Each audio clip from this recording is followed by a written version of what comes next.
안녕하세요 여러분, 유후입니다. 배경이 달라졌죠. 이제 이사도 완료해서 지금 저는 현재 본가 베란다에 있습니다. 한강이 보이시죠? 출국 직전이기도 하고 생일 주간에 이사에 이벤트 진행에 사실 같이 진행하느라 이번 영상 찍는데 시간이 조금 걸렸습니다. 내일 미국으로 출국하기 때문에 지금 살짝 떨리는 상태인데요. 그럼에도 오늘은 여러분이 가장 궁금해하실 돈 관련, 그러니까 금융 관련 내용에 대해서 다뤄볼 거예요.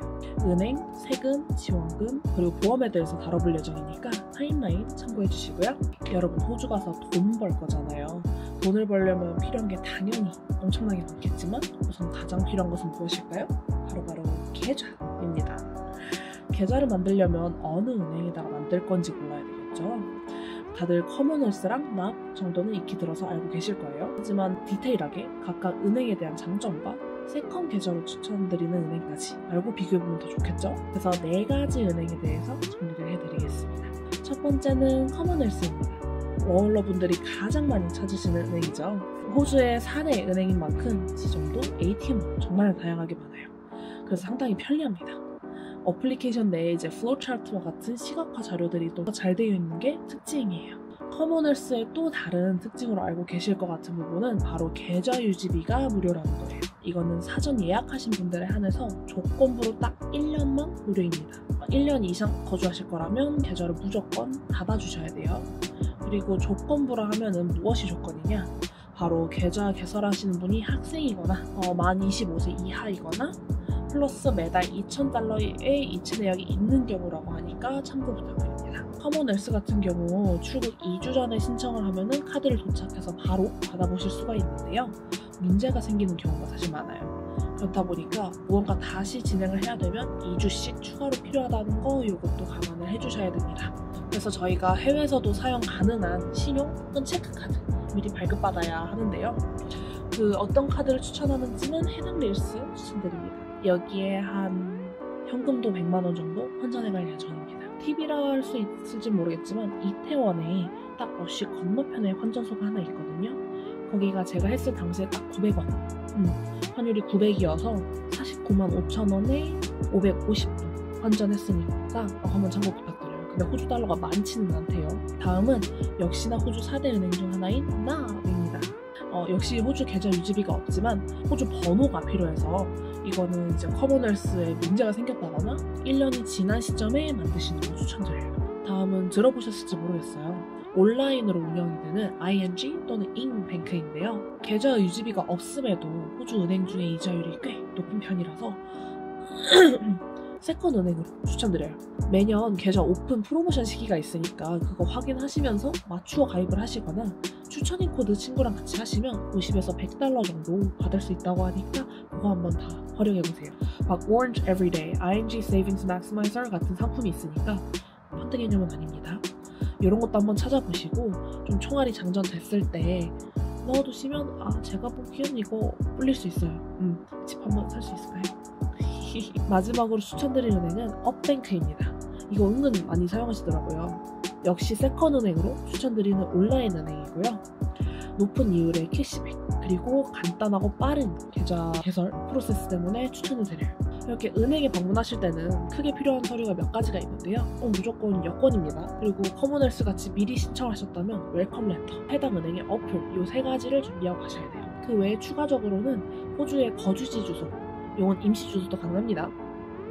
알아가시면 좋고 학생이라면 입학허 가서 TFN 넘버를 가져가시면 한꺼번에 업무 처리가 가능하니까 호주가 업무 처리가 한국만큼 빠르진 않잖아요. 그러니까 미리 준비하세요. 저는 우선 도착하면 커먼웰스랑 납 먼저 만들고 일을 구하면 ING도 한번 알아볼 생각입니다. 이렇게 계좌를 만들었다면 얼마나 세이빙할 수 있을지 그리고 세금이 얼마나 떼이는지도 알아봐야 되겠죠. 호주 세금 가이드 1편 요 카드 뉴스 참고하시면 정리를 해두었는데요. 호주의 세금 체계는 소득에 따라 세금이 책정되는 누진세 비율 시스템이에요.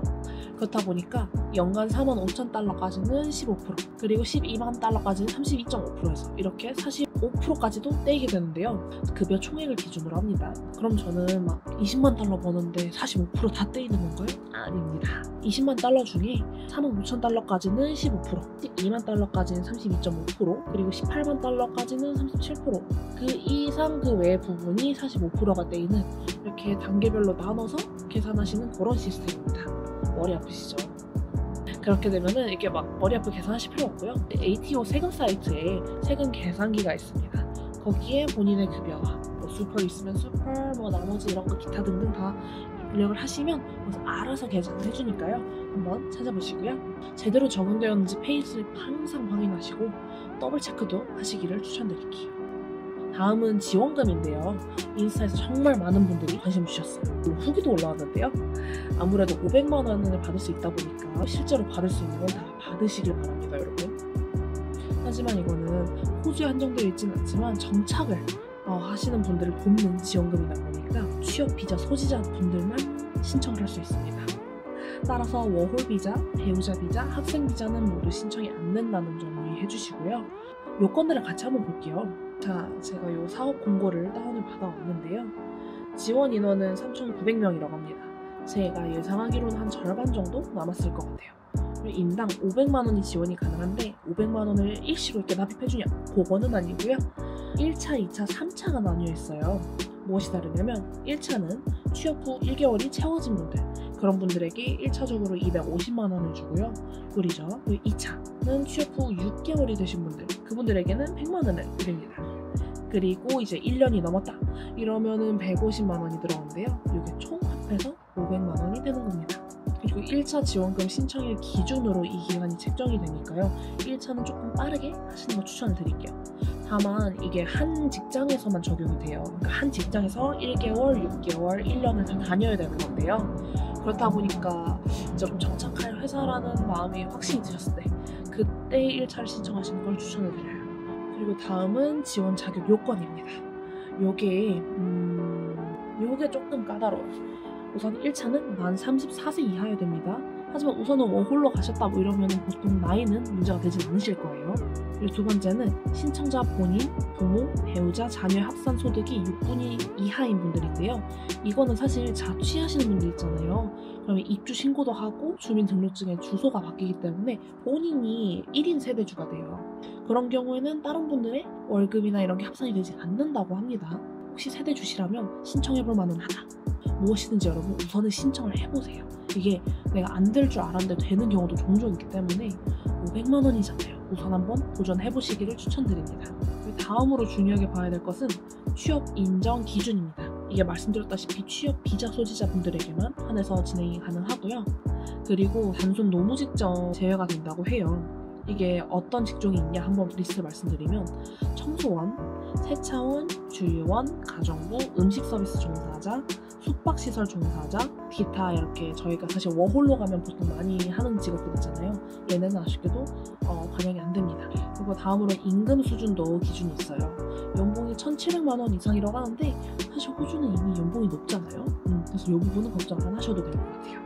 그리고 근로 계약 기간이 1년 이상이어야 돼요. 실제로 이제 먹튀 하시는 분들이 많을 거 아니에요. 그렇다 보니까 생긴 기준인 것 같은데 애초에 계약 기간부터 단기로 계약이 되지 않으신 분들, 이런 분들이 지원을 받을 수 있다고 해요. 그리고 마지막으로 여러분 고려를 하셔야 될 게 국내 건강보험이 가입돼도 안 됩니다. 근데 이런 건 모두 다 해외에서 그냥 거기서 직답건이나 인디드나 이런 제가 알려드린 사이트들 있죠. 거기서 취업을 하셨다면 문제가 되진 않습니다. 이 조건들 다 고려하셔서 이제 사업 비용 소진 시까지 지원이 가능하다니까요. 항상 포트라나 등 이런 정부 관련 사이트들도 한번 계속 찾아보시고 가능하실 때 바로바로 신청하시길 추천드립니다. 마지막으로는 보험입니다. 보험이 우선 너무 많아요. 그쵸? 종류도 많고 비싸기도 해서 선뜻 고르지 못하신 분들 계실 거예요. 저도 아직 안 했습니다. 그런 분들을 위해서 딱 저희 2개만 추천드릴게요. 저희 시간 없잖아요. 1번 저는 어시스트 카드와 마이뱅크를 추천드려요. 왜 그러냐 하면은 우선 어시스트 카드는 병원 연계가 되는 시스템입니다. 이것 때문에 자동 청구가 돼서 신청 단계가 많이 생략이 되는데요. 실제로 많은 분들이 이런 편리성 때문에 다른 거 하셨다가 후회하시는 분들도 계시고요. 하신 분들은 정말 만족도가 높다고 봅니다. 하지만 잔병 치레가 적으신 분들은 보험 아깝잖아요. 그럴 땐 마이뱅크가 좋아요.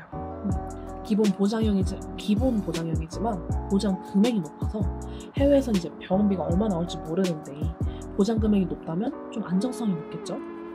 그래서 가성비 면에서는 마이뱅크 추천드립니다. 자, 오늘은 돈 관련된 지식을 한번 알아봤어요.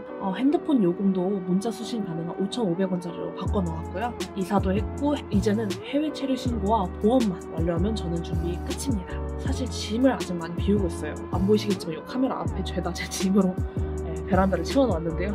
이렇게 신경 쓸 게 이만저만이 아니라 많이 힘드실 거예요. 많은 분들이 곧 떠나실 예정이라고 하시고 조금 기간이 남았다면 그만큼 준비할 시간이 더 많은 거니까요. 저희 진짜 조금만 더 힘내봐요. 그리고 아는 사람 중에 먼저 가 있는 분이 계신데 거의 지상 낙원에 계시더라고요. 막 스토리 보면서 너무 부러워. 빨리 따라가고 싶은 마음뿐입니다. 그러면 같이 한번 달려봐요, 여러분. 제가 계속해서 정보 모아서 다음 영상으로 찾아뵐게요. 그럼 그때까지 모두 준비 화이팅입니다. 유후!